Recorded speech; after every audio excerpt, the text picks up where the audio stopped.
갑상선 저하증이나 항진증이 있으신 분들이 김을 많이 드시면 오히려 건강을 해칠 수가 있어요. 건강하신 분들은 김을 많이 드셔도 호르몬 조절이 잘 돼서 문제가 없지만 이 갑상선에 문제가 있어 호르몬 조절이 잘 안 되시는 분들은 이 요오드의 수치가 높아지면 체내 활성산소가 증가되게 돼서 염증을 일으키고 갑상선 염도 유발해서 심해지면 갑상선 암까지도 발전시킬 수가 있어요. 우리 한국인의 식단에는 이미 요오드의 함량이 높기 때문에 김을 조금만 드셔도 요오드의 수치가 금방 높아질 수가 있어요. 따라서 갑상선에 문제가 있으신 분들은 김을 드실 때 주의해야 되는 거예요. 그렇다고 요오드가 풍부한 해조류와 같은 음식을 아예 드시지 말라고 말씀드리는 게 아니라 과량 섭취만 주의하시고 적정량은 드셔도 괜찮죠. 그렇다면 갑상선에 문제가 있는 분들이 김을 드실 때 혹시 해결 방법이 없을까요? 바다의 불로초, 해조류의 왕이라고 별명을 갖고 있는 김, 이런 몸에 좋은 김도 우리 잘못 먹으면 암에도 걸릴 수가 있고 치매에도 걸릴 수 있다는 사실 혹시 알고 계시나요? 아무리 좋은 음식도 제대로 알고 드실 때 건강을 지키는 보약이 될 수 있는 것이죠. 식탁 위에 빼놓을 수 없는 반찬, 굉장히 맛있죠. 김의 효능 5가지와 제가 김을 드실 때 주의해야 될 분들, 그리고 김과 함께 먹으면 보약이 되는 최고의 음식과 또 김을 굽는 방법, 좋은 김을 고르는 방법까지 김에 대한 모든 것을 제가 지금 바로 알려드릴게요. 입맛도 없고 마땅한 반찬도 없을 때 김 하나만 있어도 우리 밥 한 그릇 뚝딱 해치우잖아요. 저도 마찬가지지만 저희 아이들도 맨날 밥 투정 하다가도 김 하나 딱 넣으면 밥 투정 반찬 투정 안 해요. 이렇게 밥 반찬으로 최고지만 요즘 전 세계에서 우리나라 문화에 열광을 하면서 K-팝, K-음식도 모든 K가 지금 난리잖아요. 우리나라 음식에도 굉장히 관심이 많죠. 특히 최근에는 바로 이 김에 대한 관심도 굉장히 높아졌는데 냉동김밥이 또 어마어마하게 많이 팔리면서 김에 대한 인기도 높아져서 과자처럼 간식으로 김을 많이 먹고 있다고 해요. 전 세계적으로 선풍적인 인기를 끌고 있는 김은 첫 번째 효능은 바로 이 뇌를 건강하게 해서 치매를 예방하는 데 좋다는 거예요. 김에는 뇌신경을 활성화시키는 비타민 B1과 B2가 풍부하게 들어있는데 이 비타민들이 뇌세포의 건강을 유지하고 신경전달 물질을 생성하는 데 도움을 줘서 기억력을 향상시키고 또 우리 뇌를 계속해서 이렇게 활성화시켜줘요. 또 미네랄 성분이 풍부해서 우리 뇌 기능을 활성화하는 데 도움을 줘 치매를 예방할 수도 있어요. 그리고 김에는 이 포피란이라는 수용성 식이섬유가 풍부하게 함유되어 있는데 이 포피란은 우리 혈관 내의 나쁜 콜레스테롤, LDL 수치를 떨어뜨려주는 효능이 있어요. 따라서 우리 혈관 내의 혈전 생성을 막아주고 동맥경화에도 도움이 되고 혈액순환도 좋게 함으로써 뇌에도 혈류를 원활하게 해주는 작용을 갖고 있죠. 또 김에는 이 알긴산이라는 성분이 있는데 알긴산도 콜레스테롤이 혈관에 쌓이는 것을 방지해주고 몸 밖으로 배출시켜주는 역할을 해요. 국립 부경대학교 연구팀의 연구 결과에 따르면 이 알긴산은 혈관 내의 중금속과 노폐물을 흡착해서 제거해서 혈액 속 중성지방이나 콜레스테롤을 억제해서 피를 또 맑게 해주고 성인병 예방에 놀라운 기능을 한다고 보고하고 있어요. 이러한 성분들의 효능으로 뇌에 필요한 영양분을 충분히 공급하고 노폐물을 빨리빨리 배출할 수 있게 돼서 머리도 맑아지고 뇌 신경도 튼튼하게 해주는 거죠. 이런 김과 계란을 함께 드시면 엄청난 시너지 효과를 느낄 수가 있는데 계란에는 대표적으로 비타민 B12랑 콜린이라는 성분이 풍부한데 이 성분들이 뇌신경을 활성화하는 데 굉장히 큰 도움을 줘요. 그 이유를 살펴보면 콜린은 이 뇌의 신경 시스템에서 중요한 역할을 하는 이 아세틸콜린이라는 물질의 주성분인데 아세틸콜린은 신경 전달 물질이에요. 이 신경 전달 물질이 뇌세포 사이에서 정보를 계속 전달해주는 역할을 해요. 바로 이 콜린이 충분히 공급돼야 기억력, 학습 능력, 그리고 인지 기능을 유지할 수가 있죠. 그래서 이제 기억력 감퇴나 뇌 건강에 좋은 이 건강기능 같은 식품을 보면은 아세틸콜린과 이제 콜린을 주성분으로 한 건강기능 식품도 많이 나와 있고 의약품도 많이 나와 있죠. 이뿐 아니라 김은 계란에 부족한 비타민 C를 보충해주고 계란은 김에 부족한 비타민 D를 보충해줘서 서로가 정말 잘 어울리는 식품이 되는 거죠. 계란과 김이 만나면 정말 뇌 기능에 필요한 보약이나 다름없다고 볼 수 있는데 이 김의 두 번째 효능은 또 식물성 단백질을 공급한다는 거예요. 이 김에 함유된 단백질의 양은 소고기보다 많은데 소고기가 단백질이 풍부하다고 알고 계시잖아요. 소고기 100g당 약 단백질의 함량은 약 20g 정도고 김 100g당 단백질의 함량은 약 30g 정도라고 해요. 소고기보다 김에 단백질이 더 많이 들어있다니 굉장히 놀라운 사실이죠. 마른 김 5장에는 계란 1개에 함유된 단백질의 양이 들어있다고 해요. 그런데 이 단백질에 식물성 단백질과 동물성 단백질이잖아요. 이 둘을 함께 먹일 때 더욱 흡수가 잘 돼서 건강에 좋은데 김과 계란을 함께 먹을 수 있는 좋은 방법도 한 가지 알려드릴게요. 김 계란말이는 우리 정말 많이들 해 드시잖아요. 반찬으로 만들어 먹기도 편하고 맛도 좋아 많이 드시는데, 그것 말고 계란 김전을 하나 알려드릴게요. 먼저 이 김을 먹기 좋은 크기로 잘라주시고 한쪽에 놓아줘요. 적당한 용기에 계란을 깨주시고 속은 한 꼬집으로 약간 간을 해줘요. 그리고 이 계란을 젓가락으로 살살 풀어주죠. 이제 김 2장을 포개서 계란물을 앞뒤로 잘 묻혀준 다음 기름을 두른 팬에 붙여주면 돼요. 이게 끝이에요. 이렇게 김과 계란을 함께 드시면 맛도 정말 좋더라고요. 저도 이제 간혹 해 먹는데, 이렇게 드시면 맛도 좋고 건강도 챙길 수 있는 밥상위에 단백질을 풍부하게 섭취하는 보약이 될 수가 있죠. 세 번째, 김의 효능은 항산화 작용이에요. 몸 안에 활성산소가 많아지게 되면 이 활성산소가 우리 몸에 전신에 있는 세포를 공격해서 노화시킬 뿐 아니라 또 암세포를 변이도 일으켜요. 암을 발생하기도 하는데, 김에는 이런 활성산소를 제거시켜 줄 수 있는 강력한 항산화 물질인 베타카로틴이 풍부하게 함유가 되어 있어요. 이 대표적인 항산화 물질인 베타카로틴은 당근에도 많이 함유되어 있다고 많이들 알고 계시잖아요. 당근보다 오히려 김에 이 베타카로틴이 훨씬 더 많이 함유가 되어 있어요. 당근 100g에는 약 5516mg의 베타카로틴이 함유되어 있고, 이 김 100g에는 무려 22,500mg이나 함유가 되어 있대요. 당근보다 약 4배 정도 많은 이 베타카로틴이 함유가 되어 있는 것인데 굉장히 놀랍죠. 이 베타카로틴은 우리 몸속에서 비타민 A로 전환되는 물질이에요. 비타민 A 하면 어떤 게 생각나세요? 바로 생각하신 그거 맞아요. 눈이죠. 비타민 A는 시력을 보호하고 야맹증을 예방하는 데 도움이 되죠. 김에 단백질이 많이 함유되어 있다고 했잖아요. 이 단백질이 비타민 A와 만나면 로놉신이라는 성분이 생성되는데, 이 로놉신이 시력을 보호하고 야맹증을 예방하는 역할을 하는 거예요. 이 당근이 눈 건강에 좋다고 많이들 드시는데, 당근보다도 김에 더 많이 함유가 되어 있다는 사실도 꼭 한번 기억해 주시길 바래요. 이 네 번째 김의 효능은 골다공증 예방에 도움을 준다는 거예요. 김에는 칼슘도 풍부하게 함유되어 있어요. 칼슘 하면 떠오르는 식품이 있죠. 바로 우유인데, 우유 100g에는 칼슘이 약 110mg 정도 함유되어 있고, 김 100g에는 칼슘이 490mg 정도나 함유가 되어 있대요. 김에는 우유보다 무려 4배나 많은 칼슘이 함유가 되어 있죠. 나이가 들면서 특히 여성분들이 골다공증 발병률이 굉장히 높아 힘든 경우가 많은데, 저희 어머니도 골밀도가 낮아서 병원에서 이 골다공증 처방약을 받아 드세요. 주변에도 중년의 나이를 넘으시고 폐경 이후에 계신 분들이 오히려 골다공증 발생 확률이 굉장히 높은데, 우리나라 사람들의 이 부족한 영양소가 바로 칼슘이어서 이런 현상이 많이 나타나는 거예요. 칼슘이 부족하면 뼈가 약해지고 점점 골밀도가 낮아져서 골다공증이 발병하는 건데, 김에 함유된 칼슘은 특히 우리 몸에 흡수가 잘 돼서 정말 좋아요. 우유보다 4배나 많은 칼슘을 가지고 있는 김을 평소에 충분히 드신다면 골다공증 예방에도 도움을 받을 수가 있죠. 김을 드실 때 먹는 방법을 알고 드시는 것도 좋겠죠. 이 김의 영양소를 잘 흡수할 수 있도록 먹는 방법이 있는데, 김을 구울 때 보통 어떻게 하시나요? 보통 기름을 김에 바르고 불에 구워 드시잖아요. 그렇게 하시면 안 돼요. 이 마른 김을 아무것도 바르지 않은 달궈진 팬 앞에 앞뒤로 5초씩 살짝 먼저 구운 다음에 그 다음 들기름을 발라 드시면 돼요. 순서가 바뀐 거죠. 김에 열을 가하게 되면 김에 함유된 영양소는 체내 흡수율이 높아져요. 근데 들기름을 굽기 전에 바르지 않고 구운 후에 바르는 이유는, 들기름은 바른 채로 굽게 되면 오히려 들기름이 산패돼서 건강을 해칠 수가 있어요. 열을 가하지 않은 들기름을 바르면 들기름의 불포화 지방산이 또 혈관을 깨끗하게 해주는 데 도움을 줄 수 있어서 더욱더 건강한 식사를 하실 수가 있죠. 5번째 김의 효능은 이 당뇨를 완화시키는 데 도움을 줄 수 있다는 거예요. 당뇨병이 있으신 분들은 당뇨약을 드시게 되면 비타민 B12가 결핍된 분들은 굉장히 많은데, 그래서 이렇게 대학병원 앞에서 처방을 이렇게 받다 보면은 당뇨약과 비타민 B12 의약품을 함께 처방한 경우도 많아요. 이 비타민 B12가 작용하는 게 굉장히 많은데, 당뇨 환자들은 일단 기본적으로 피가 걸쭉걸쭉해지는 효과를 갖고 있기 때문에 혈액순환이 잘 안 돼요.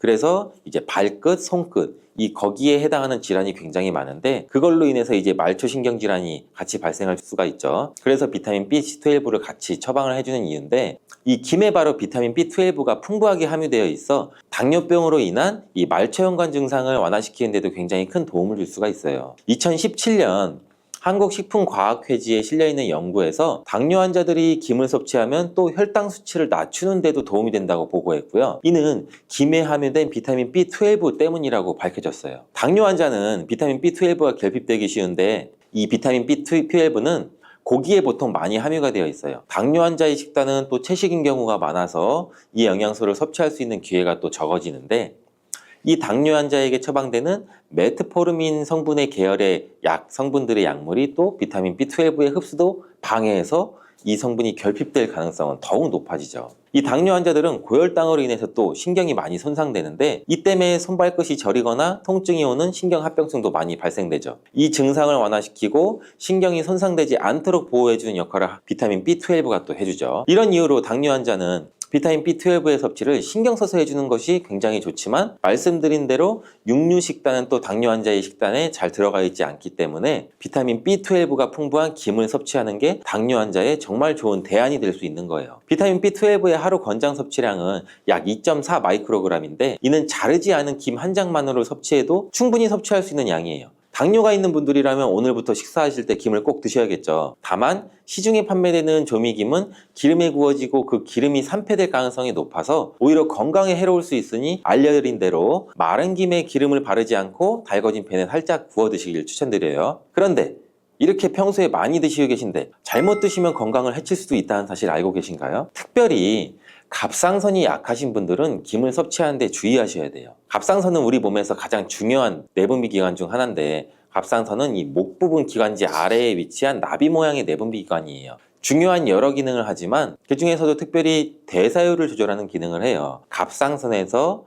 T3, T4 호르몬을 분비해서 우리 몸의 에너지 소비와 체온 조절을 하는데 굉장히 중요한 역할을 하는데, 이 갑상선 호르몬은 신경 시스템의 정상적인 기능을 유지하는데 굉장히 꼭 필요해요. 이 호르몬이 제대로 분비가 되지 않아 수치가 너무 높거나 낮게 되면 우울증, 불안 증세, 기억력 감퇴 등등의 문제가 발생될 수가 있고, 갑상선 호르몬 중에 또 요오드가 굉장히 중요한 부분을 차지하죠. 이 김에 요오드가 풍부하게 함유되어 있어요. 요오드가 부족하면 체중이 늘어나고 탈모도 생길 수 있고 만성 피로가 생겨서 힘들어질 수도 있는데, 세계보건기구에서는 요오드가 부족하면 뇌세포가 손상되고 치매도 발생될 수가 있다고 보고하고 있어요. 이렇게 중요한 요오드, 김에 풍부하니 먹어야 되는 거 아니야? 굉장히 많이 먹으면 좋잖아, 이렇게 생각할 수가 있는데, 맞는 말씀이지만 예외가 있죠. 갑상선이 약하신 분들은 김 섭취에 주의해야 된다고 했잖아요. 갑상선 저하증이나 항진증이 있으신 분들이 김을 많이 드시면 오히려 건강을 해칠 수가 있어요. 건강하신 분들은 김을 많이 드셔도 호르몬 조절이 잘 돼서 문제가 없지만, 이 갑상선에 문제가 있어 호르몬 조절이 잘 안 되시는 분들은 이 요오드의 수치가 높아지면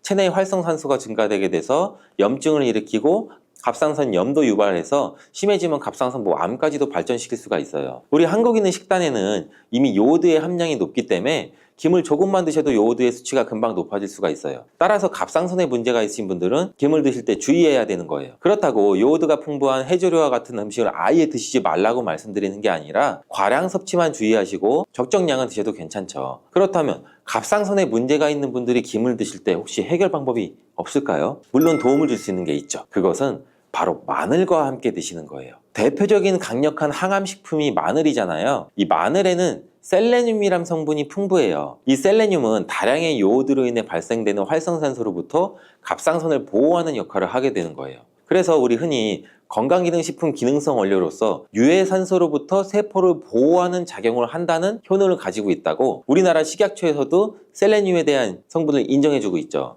갑상선 호르몬의 생산을 도와주고 갑상선에 문제가 있으신 분들이 드시면 이 호르몬의 문제를 해결하는 데 조금이라도 도움이 되는 거예요. 또한 김에 함유되어 있는 알긴산이라는 성분은 콜레스테롤이 혈관에 쌓이는 것을 방지하고 몸 밖으로 배출시켜주는 역할도 한다고 알려드렸는데, 바로 이 마늘과 함께 드시면 이 효능이 배가 돼서 혈관에 혈전이 생기는 것을 막아줘 혈관 건강에도 최고인 보약이 될 수가 있는 거죠. 이렇게 좋은 김 아무거나 드시지 마시고 좋은 김 고르는 방법도 알려드릴게요. 좋은 김은 검붉은 색을 띠며 살짝 반짝이고 윤기가 있어요. 그리고 냄새가 없고 담백한 맛이 나요. 그리고 그 김을 구웠을 때는 오히려 녹색빛이 선명하게 나타나고, 물에 불렸을 때는 잘 녹고, 김을 담궜던 물이 맑을수록 좋은 김이라고 할 수가 있어요. 또한 끓는 물에는 이 클로로겐산이라고 하는 폴리페놀과 같은 좋은 성분이 다 녹아버려서 우리가 흔히 감자를 삶았을 때 삶은 물은 다 버리잖아요. 그러니까 이 감자를 삶았을 때 그 좋은 성분도 어느 정도 같이 버려진다고 보시면 될 것 같습니다. 물에 녹아서 버려지기 때문에 감자를 삶아서 먹는 방법은 그렇게 좋은 방법이 될 것 같지는 않고요. 감자를 찌게 되면 오히려 감자의 효소 활성이 늘어나면서 이 클로로겐산 함량이 더 증가한다고 해요. 그리고 우리가 흔히 많이 알고 있는 감자를 드실 때 싹난 부분 다들 많이 조심하잖아요. 하나 더 조심할 것은 싹뿐 아니라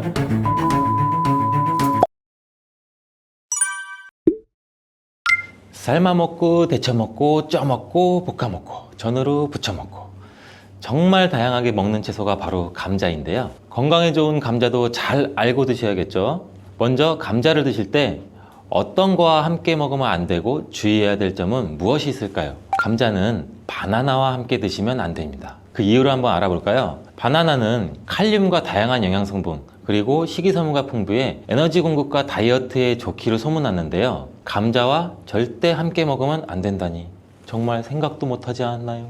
나트륨을 배출하는데 도움을 주기로 유명한 칼륨은 바나나뿐만 아니라 감자에도 풍부하게 함유가 되어 있습니다. 함께 드시게 되면 칼륨이 몸속에 과다하게 들어오고 그렇게 되면 세포의 수분 균형이 깨져 근육과 신경에 과도한 이완을 초래할 수 있고 근육의 무력감과 만성 손발 저림을 넘어 심하면 심장 부정맥을 일으킬 수가 있습니다. 또 혈압 상승도 같이 일으킬 수가 있고 함께 드시지 않고 따로 드시게 되면 이 칼륨은 우리 몸에 정말 좋은 효능을 발휘하는데 몸속 나트륨을 배출할 뿐만 아니라 칼륨은 혈관을 확장해서 몸속의 노폐물도 원활하게 배출되도록 도와줍니다. 또한 이 감자의 풍부한 칼륨은 알칼리성으로 혈액의 산성화를 방지해서 뼈에서 칼슘이 빠져나가는 것도 막아주고 마그네슘과 같이 근육의 수축과 이완에 큰 도움을 줘서 다리나 종아리 근육의 갑작스러운 경련을 예방해주는 역할도 같이 해주기 때문입니다. 따라서 감자는 고혈압, 동맥경화,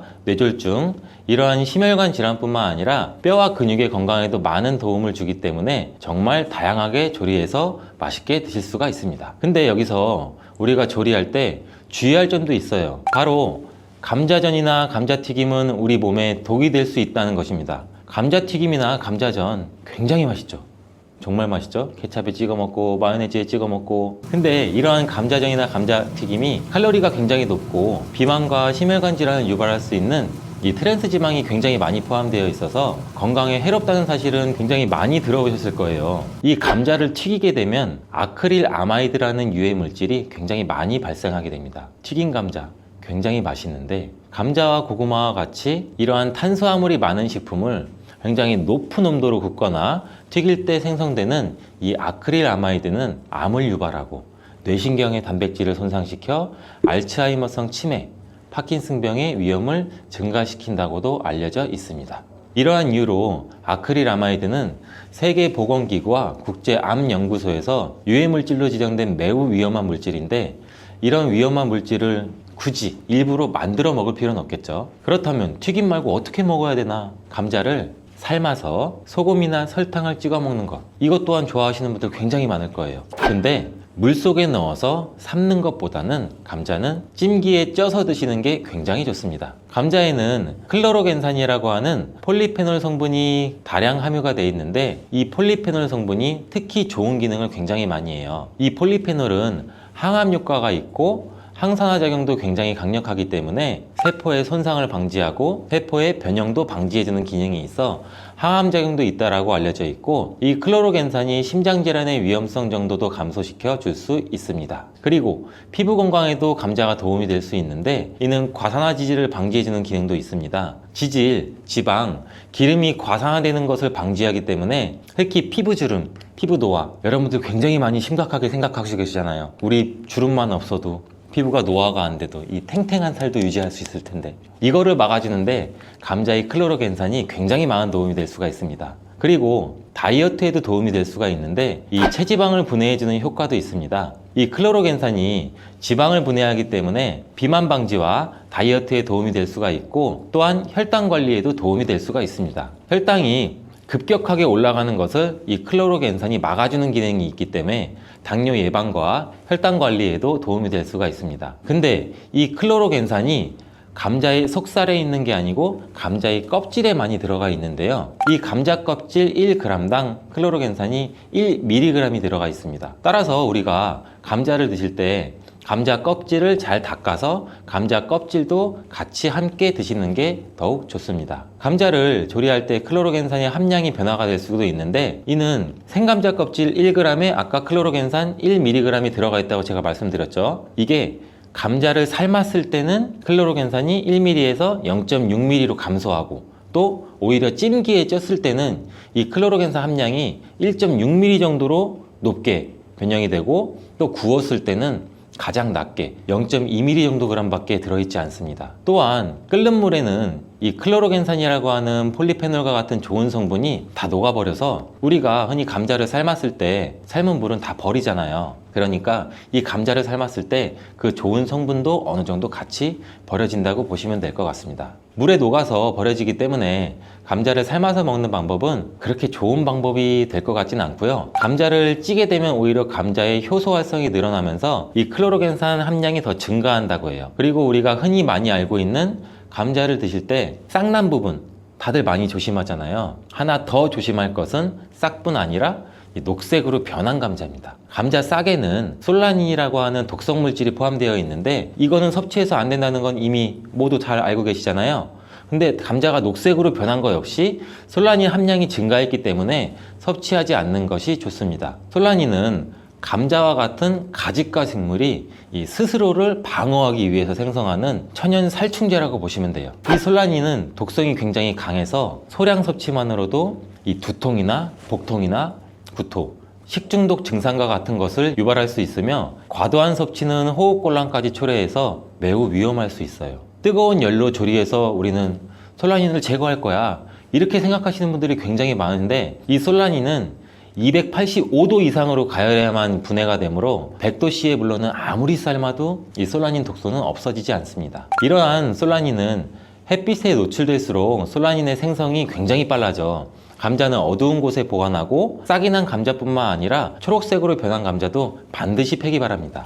여기서 감자를 보관할 때 간단한 팁을 알려드리면, 보관하실 때 감자를 사과와 함께 두시면 사과에서 발생하는 이 에틸렌 가스가 감자에 싹이 나는 것을 억제해줘서 감자를 더 오래 신선하게 보관할 수 있습니다. 자, 그럼 감자 요리를 할 때 버터에 굽고 치즈를 올려 드시면 맛있잖아요. 아, 벌써 군침이 도는데, 근데 이러한 버터랑 치즈가 문제가 될 수가 있어요. 그 맛으로만 본다면 감자와 치즈, 버터의 만남은 최고의 풍미를 자랑하는데 건강에는 최악이랍니다.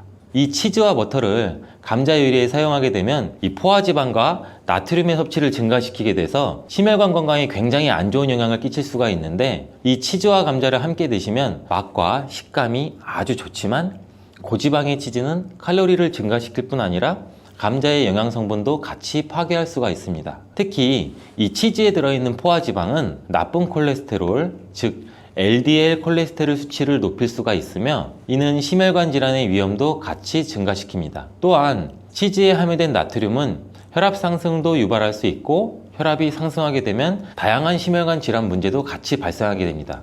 따라서 저지방 또는 무지방 치즈를 선택해서 같이 곁들여 드시길 바라겠습니다. 감자와 궁합이 잘 맞는 음식에는 무엇이 있을까요? 자, 삶은 감자를 먹다 보면 우리 목 막히잖아요.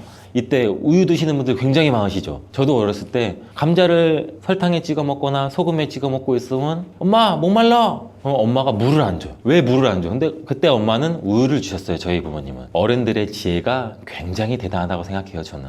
이때 우유를 드시면은 아주 잘 선택한 거예요. 감자를 먹게 되면 좋은 이유 중 하나는 풍부한 단백질을 섭취할 수 있다는 건데, 감자가 탄수화물 덩어리로 알려져 있는데 실제로는 고품질의 단백질도 함유하고 있어요. 이 감자의 단백질은 우유와 계란에 이어서 흡수율이 굉장히 높으며 콩보다 우수한 단백질로 여러 군데에서 평가받고 있습니다. 하지만 감자에는 비타민 A, 칼슘, 지방이 부족한데 우유가 감자의 부족한 영양 성분을 완벽하게 보충해줘요. 반면에는 우유에는 비타민 C가 부족한데 감자의 비타민 C가 풍부해서 서로의 궁합이 쿵짝쿵짝 굉장히 잘 맞는 거죠. 감자를 우유와 함께 갈아 마시거나 따뜻한 감자 스프를 만들어 드시는 것도 매우 좋습니다. 감자를 껍질째 조리해서 우유와 함께 드시면 혈당 상승 걱정 없이 우리 몸에 에너지와 영양을 충분하게 공급할 수 있습니다. 다음으로는 감자와 궁합이 잘 맞는 음식에 식초가 있습니다. 감자와 식초와의 조합은 매우 생소하지 않아요? 처음 들어보셨죠? 근데 감자에는 각종 비타민이 정말 많이 들어있는데 그 중에서도 특히 비타민 C가 풍부하게 많이 들어있어요. 감자 한 개에는 비타민 C 우리가 섭취하는 하루 권장 섭취량의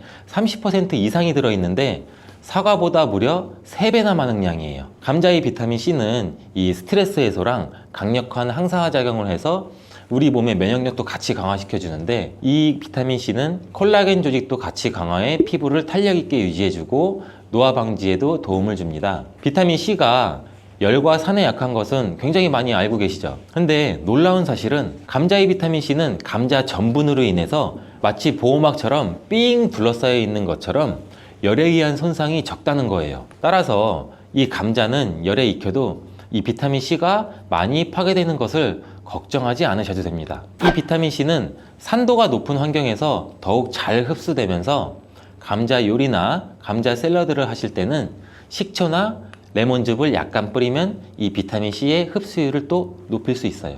양파 또한 감자랑 함께 드시면 보약이 되는데 이 감자가 위 건강에 좋다는 사실을 알고 계시나요? 그 이유는 바로 항염작용을 하는 폴리페놀과 아르기닌 성분 때문이에요. 이 성분들은 우리 몸의 위 벽을 보호하고 이 세포의 변형을 막아 염증도 감소시키면서 독소를 제거하는 역할도 같이 해요. 이뿐만 아니라 감자는 알카리성 식품으로 건강에 이로운 식품으로 손꼽히는데 우리 몸이 산성화될 때 다양한 질병의 위험이 굉장히 높아져요. 특히 혈액 중에 산도가 올라가게 되면 염증이 발생하고 이 염증은 다양한 질환도 유발시키고 이 염증이 암과 다른 질병으로도 발전한 가능성이 있기 때문입니다. 그렇기 때문에 이 알칼리 식품인 감자를 섭취를 해서 우리 몸을 중화시켜서 질병을 예방할 수도 있습니다. 양파는 감자와 마찬가지로 알칼리성 음식으로 인정받아서 감자의 항염 및 항암 효과를 강화하는 뛰어난 시너지를 보여주는데 이 혈관 청소부라고 불리는 양파는 혈관 벽을 강화시켜주고 염증도 효과적으로 제거해줍니다. 또한 감자에 포함된 비타민의 흡수율을 높여줘 감자의 효능도 극대화시켜줄 수 있습니다. 자, 감자와 같이 먹으면 좋은 음식 중 또 다른 한 가지는 토메이토입니다. 이 토마토가 건강에 이로운 슈퍼푸드라는 사실은 여러분들 누구나 다 알고 계시잖아요. 이런 토마토는 감자와 함께 드시면 정말 보약과 같은 효능을 발휘하게 되는데요.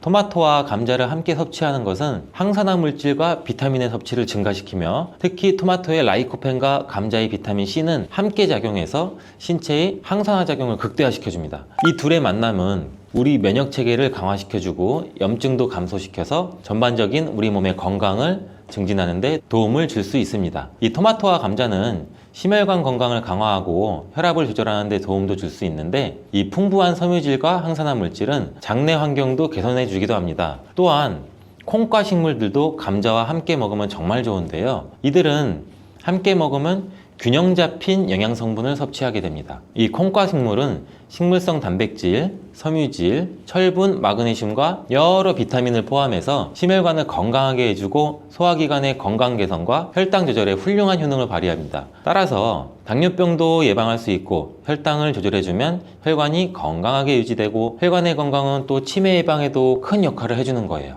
콩과 식물과 감자를 함께 섭취하는 것은 이 단백질과 필수 미네랄의 훌륭한 조합을 만들어주기도 해요. 포만감을 유지시켜주고 장기적인 에너지 공급도 지원하고 감자의 복합 탄수화물과 잘 어울려 식후에 급격한 혈당 상승도 억제해줍니다. 오늘은 감자에 대해서 알아봤는데요. 오늘 저녁 반찬은 감자를 곁들여 먹는 것이 어떨까요? 여러분, 칼슘이 뼈를 이루는 주 성분인 거 잘 알고 계시죠? 마그네슘은 이런 필수 미네랄인 칼슘의 흡수를 도와주기 때문에 녹두가 뼈 건강에도 놀라운 효능을 발휘를 할 수가 있는 거죠. 그런데 녹두는 기본적으로 성질이 차기 때문에 몸이 찬 분들은 좀 주의해서 드시는 게 좋고요. 그래서 녹두의 껍질을 벗기고 드시는 분들도 있습니다. 하지만 마늘이랑 같이 드시면 몸이 좀 찬 분들도 조금 더 편하게 녹두를 드실 수가 있습니다. 왜냐하면 마늘은 녹두와 반대로 따뜻한 성질이 있죠. 그래서 같이 복용하시면 녹두의 찬 성질을 중화시켜 줄 수가 있어요. 또 이뿐만 아니라 마늘이 대표적인 사실 알고 계시나요? 녹두는 이렇게 드셔야 당뇨가 예방이 되고 혈당이 쑥 떨어집니다. 한의학에서는 약으로 사용할 정도로 아주 약효가 뛰어난 식재료가 바로 녹두예요. 우리 선조들은 이 약효를 잘 알고 일반 가정에서도 많이 사용을 했었고요. 이런 녹두가 만병의 근원인 고혈압과 당뇨에도 좋다는 사실 알고 계셨나요? 그런데 이렇게 좋다는 녹두도 우리가 잘 알고 먹어야 되는데요. 잘못 드시면 우리 몸에 독이 될 수도 있고 반대로 잘 알고 드시면 보약이 될 수도 있기 때문입니다. 그러면 녹두는 어떻게 또 무엇과 먹어야 되고 녹두를 드실 때 주의할 점은 무엇인지 모두 알려드릴게요. 보통 녹두의 약간 거친 식감을 좀 싫어하시는 분들이 많은데 그래서 껍질을 까고 녹두 속 알맹이만 드시는 경우들이 있죠. 근데 녹두에 놀라운 효과를 가진 영양 성분들은 거의 다 껍질에 있기 때문에 녹두 껍질은 반드시 함께 드셔야 돼요. 녹두에는 기본적으로 식이섬유가 아주 풍부하게 들어있고 소화를 돕는 효소가 많아서 소화가 잘 안 되는 분들이 드시면 도움이 많이 되고요. 녹두에 풍부하게 들어있는 식이섬유가 우리의 장 운동을 활발하게 해서 변비에도 도움이 될 수 있고 소화를 돕는 효소가 장내의 유익균을 풍성하게 해주기 때문에 장 건강을 전반적으로 개선하는 데 도움을 줄 수가 있습니다. 그래서 우리 선조들은 기력이 많이 약해진 환자에게 녹두죽을 먹여서 몸을 회복시켜 주기도 했었어요. 그만큼 몸이 약해진 환자들의 몸에도 흡수가 아주 잘 될 만큼 녹두가 우리 몸에 좋다는 거겠죠. 놀랍게도 녹두에는 마그네슘, 칼슘과 같은 미네랄 성분들도 아주 풍부한데요. 이 풍부한 칼슘은 골다공증을 예방해주고 뼈를 튼튼하게 하는 효과가 있습니다.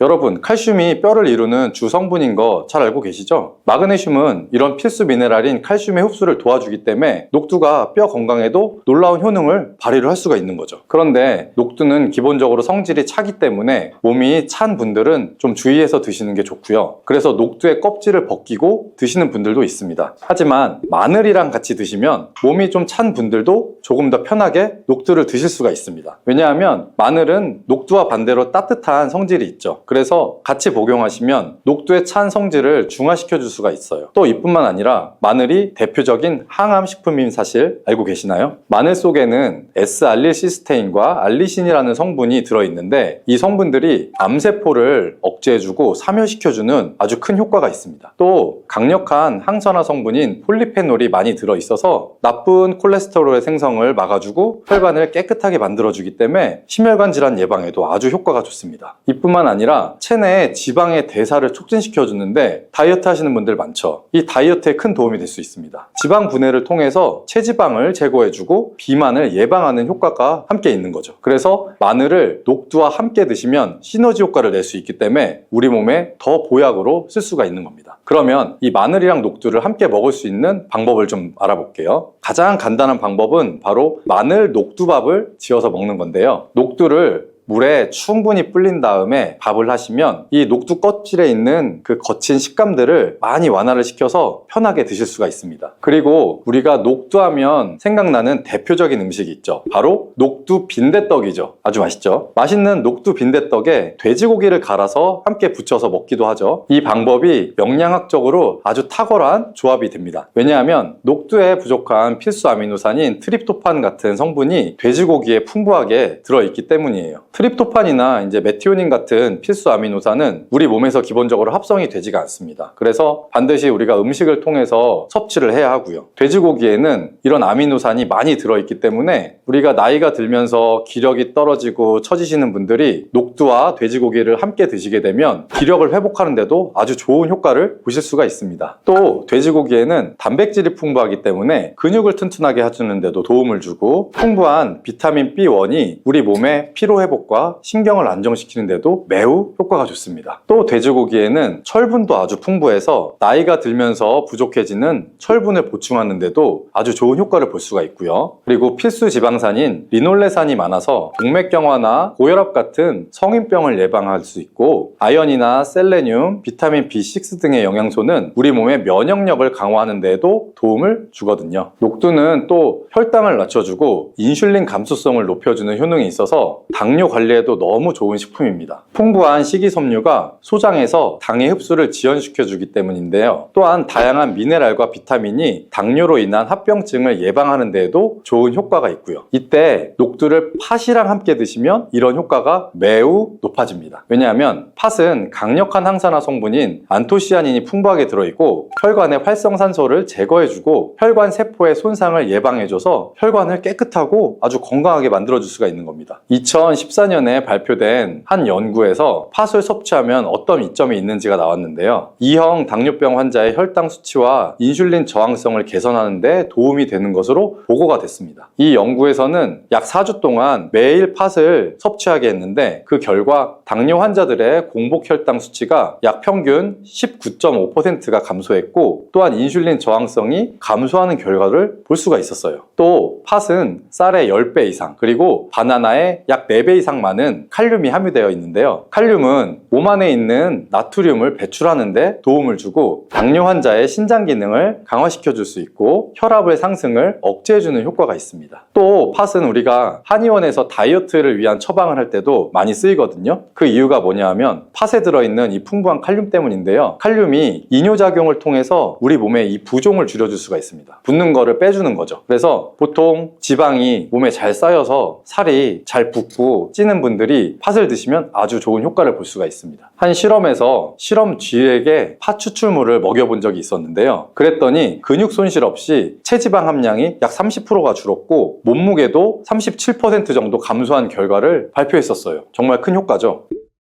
자, 이렇게 녹두와 함께 복용하면 좋은 식품들을 우리가 알아봤는데요. 그렇다면 녹두를 복용할 때 주의할 점도 있겠죠. 어떤 것이 있는지 한번 볼게요. 첫 번째는 녹두의 차가운 성질이에요. 이 녹두의 차가운 성질은 우리 몸에 열을 낮춰줄 수 있고 외부로부터 받는 스트레스를 해소시켜주는 효과가 있는데요. 또 염증을 완화시킬 수도 있고 통증을 줄이는데도 도움이 됩니다. 그래서 두통이 심한 분들은 녹두로 속을 채운 베개를 쓰면 두통을 완화하는 효과를 보시기도 합니다. 다만 이 찬 효과 때문에 녹두를 드실 때 주의하셔야 할 점이 있겠죠. 평소에 몸이 차서 냉증이 있는 분들은 녹두를 많이 드시게 되면 오히려 거꾸로 해가 될 수가 있겠죠. 찬 음식이 많이 들어가면 위나 장이 차가워지기 때문에 소화력이 보통 좀 떨어질 수가 있고요. 그래서 이제 복통이나 변비, 설사 같은 증상들이 나타날 수가 있습니다. 그래서 이런 분들은 녹두를 드시려면 앞에서 말씀드린 대로 마늘이랑 함께 드셔보시기 바랍니다. 그리고 두 번째로 주의할 점은 바로 녹두의 강력한 해독작용인데요. 이 녹두의 해독작용은 우리 몸에 도움을 줄 수가 있는데요. 몸의 중요한 장기 중에 하나인 간에 특히나 많은 도움을 줍니다. 왜냐하면 간은 우리 몸에 들어오는 독소를 해독해주는 역할을 맡고 있죠. 녹두가 이런 간의 해독 기능을 올려줄 수가 있기 때문이죠. 녹두에 들어있는 풍부한 단백질과 펩타이드가 간의 해독작용에 필요한 글루타치온의 원료를 공급을 해주게 되고 체내에 중금속이나 독성 물질을 결합시켜서 몸 밖으로 배출을 도와주게 됩니다. 특히 중금속 해독 연구에서는 납이나 카드뮴 등의 흡수를 억제하고 배출을 도와줘서 독성을 완화하는 효과를 보여주기도 했었고요. 하지만 이런 효과가 우리가 보약을 복용할 때는 거꾸로 상극이 될 수가 있습니다. 몸이 약하거나 여러 가지 이유로 보약을 드시는 분들 많이 있죠. 바로 이 보약의 효과가 녹두의 해독작용 때문에 오히려 사라져버릴 수가 있기 때문인데요. 그래서 우리가 한의원에서 보통 한약을 짓거나 하면 녹두나 숙주나물을 먹지 말라고 얘기하는 거를 들어보신 적이 있을 거예요. 이 녹두의 해독작용은 녹두 껍질에 있는 성분 때문에 보통 나타나는데요. 껍질을 제거하고 만든 요리나 녹두 전분으로 만든 청포묵이나 녹두 당면을 드시면 녹두의 해독작용은 누릴 수가 없어요. 물론 녹두 껍질을 제거해도 알맹이에 영양 성분들이 풍부한데요. 우리가 해독작용이 필요한 경우에는 껍질을 제거하지 않고 그대로 복용하시는 게 좋습니다. 그리고 세 번째로 복용 시에 주의할 점은 바로 녹두의 풍부한 칼륨입니다. 앞에서 한번 말씀을 드렸는데 칼륨은 몸에 나트륨을 배출해주며 당뇨와 고혈압에도 도움이 되지만 만약에 신장질환이 있는 신장이 약하신 분들에게는 거꾸로 독이 될 수가 있습니다. 신장이 약하신 분들이 이 녹두를 필요 이상으로 많이 과량 드시게 되면 칼륨 배출이 제대로 안 되기 때문에 몸에 칼륨이 쌓이면서 고칼륨 혈증이 발생할 수가 있거든요. 만약에 고칼륨 혈증이 오면 근육이 약해지거나 부정맥, 심장질환 등의 증상이 발생할 수가 있기 때문에 신장이 약하신 분들은 과도하게 많이 드시지 않는 게 좋습니다.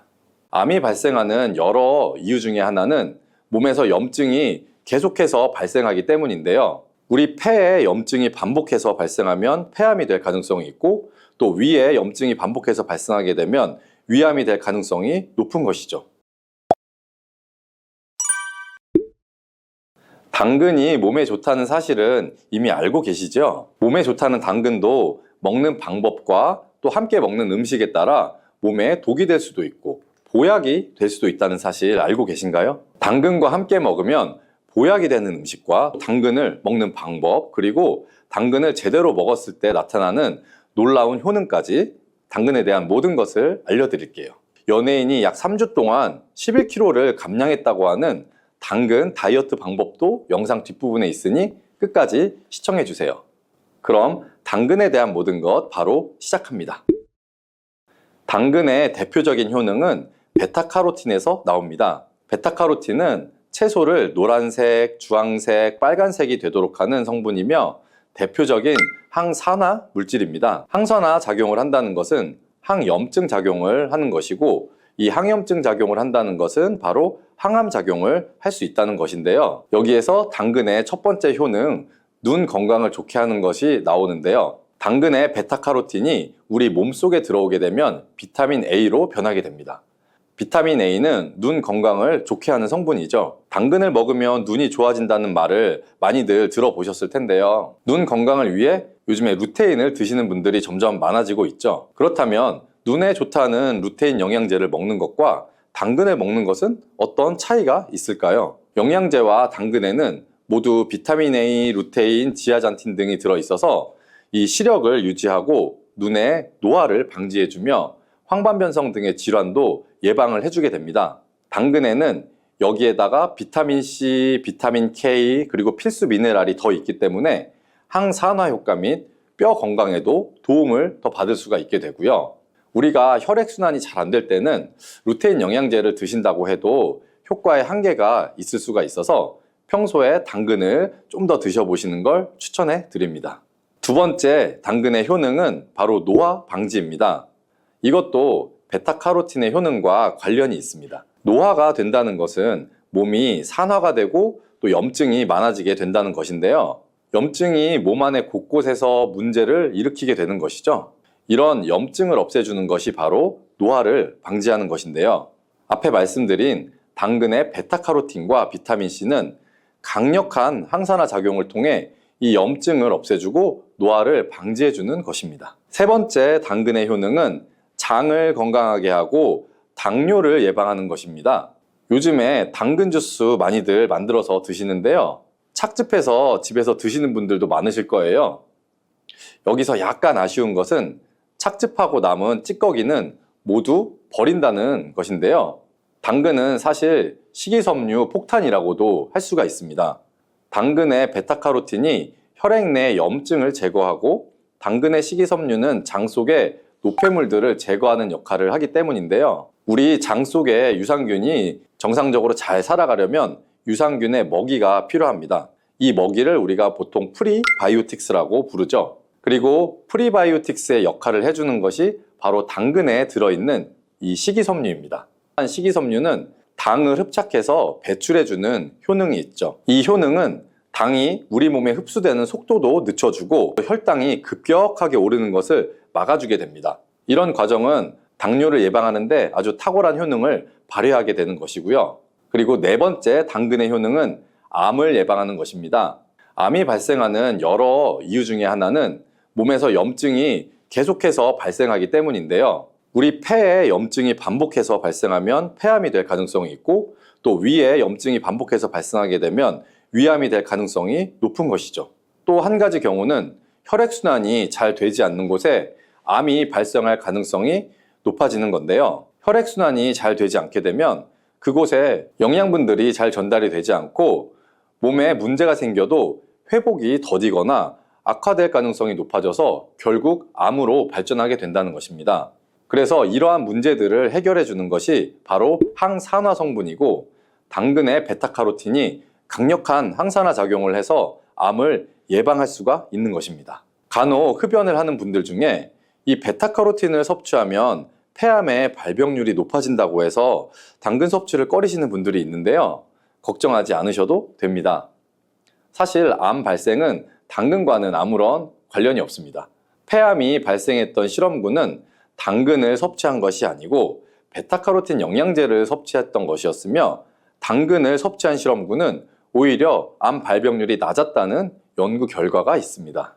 그리고 5번째 당근의 효능은 치매 예방입니다. 베타카로틴은 뇌 혈관에도 작용을 하게 되는데요. 이 뇌 혈관에 쌓이는 베타 아밀로이드를 제거해서 뇌 신경을 활성화시켜주는 역할을 해주게 되고요. 이렇게 뇌 신경이 활성화되면 기억력과 학습 능력이 향상이 되고 치매를 예방할 수 있게 되죠. 치매는 발병이 되면 치료하는 것은 거의 불가능해서 예방이 정말 중요한데요. 치매를 예방하는 데 가장 중요한 것은 바로 혈관을 깨끗하게 하는 것입니다.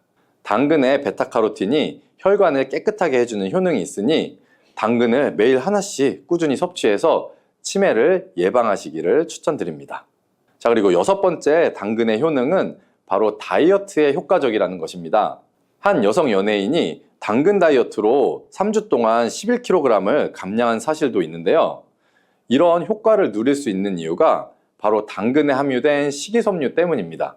풍부한 식이섬유는 배에 포만감을 주게 되고 섭취한 당 성분과 지방 성분을 배출시켜주는 역할을 하기 때문에 다이어트에 아주 탁월한 효능이 있는 것이죠. 그러면 이 연예인이 활용했던 당근 다이어트 레시피를 알려드릴게요. 당근을 잘 씻은 다음에 아주 잘게 채를 썰어 주시고요.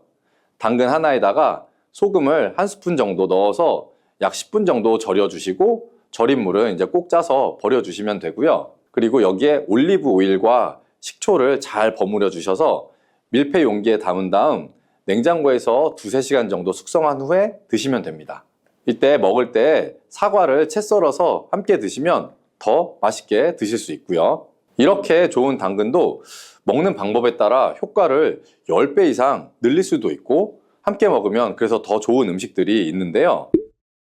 우선 당근을 드실 때 다이어트가 목적이라면 생으로 드시는 것이 가장 효과가 좋습니다. 다만 식이섬유는 소화가 잘 되지 않기 때문에 장이 좀 안 좋은 분들은 익혀서 드시는 것도 괜찮고요.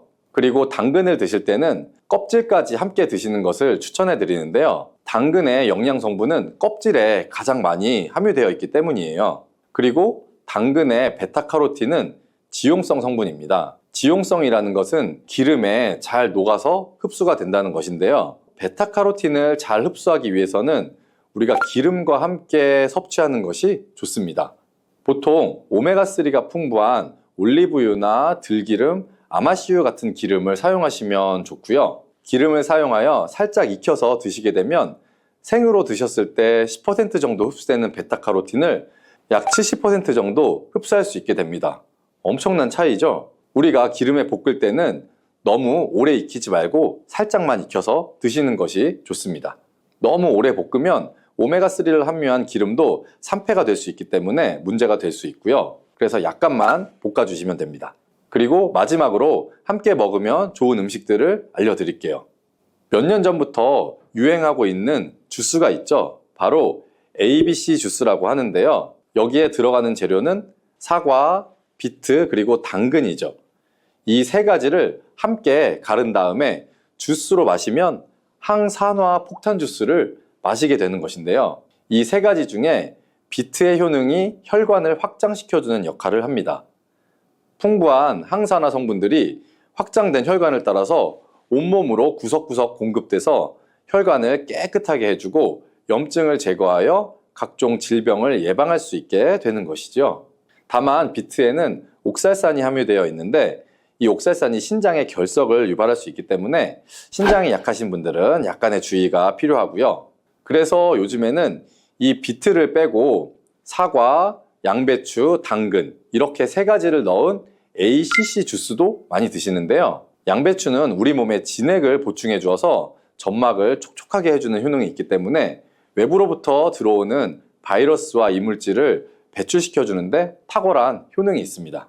그리고 항암 효과를 극대화시켜 줄 수 있는 음식도 하나 알려드릴게요. 바로 브로콜리와 단호박을 당근과 함께 드시면 되는데요. 이 3가지를 생으로 그냥 드시는 것보다 찜기에 넣고 쪄서 드시면 흡수율을 훨씬 높일 수가 있고요. 여기에 올리브 오일과 약간의 소금을 넣고 물과 함께 섞어서 드시면 아주 맛도 좋고 건강에도 좋은 강력한 항암 주스로 드실 수가 있습니다.